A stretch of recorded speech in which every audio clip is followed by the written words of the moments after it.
स्वामी समर्थ. बहिणीनं भावांनं बरे आहेत ना? कसं काय चाललंय? आज शनिवारी, उद्या रविवारची एकादशी आहे.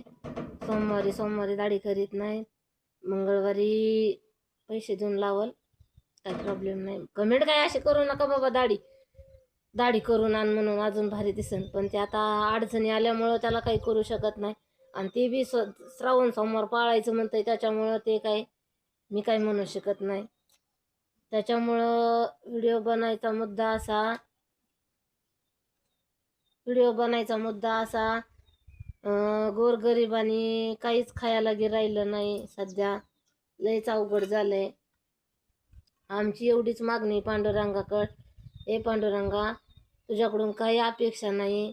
साखर वाढली 20 वर येऊन दे. अजून तांदूळ वाढलाय तो कमीवर येऊन दे. अरे शेतकरी असा झालाय रे पांडुरंगा, त्याला काही जेवढं मजुरी करून आणीन तेवढी किराणा दुकानात घालावं लागते रे पांडुरंगा. शेतकऱ्याजवळ ज्या वेळेस गरीबाकडे माल इकायला होता त्यावेळेस त्याचा माल सडला, पाण्यात वाहून गेला.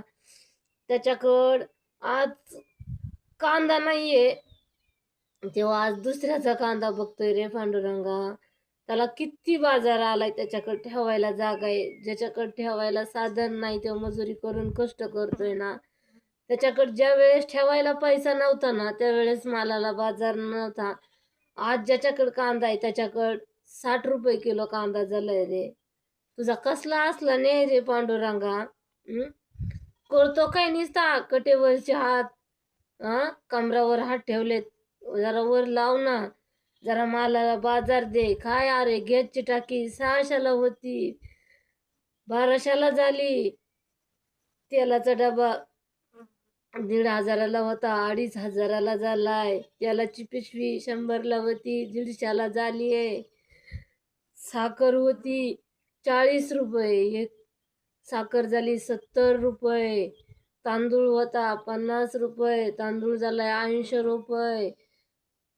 साबुदाणा होता 90 रुपये, साबुदाणा झालाय 100 रुपये. कसं खायचं रे शेतकऱ्यांनी?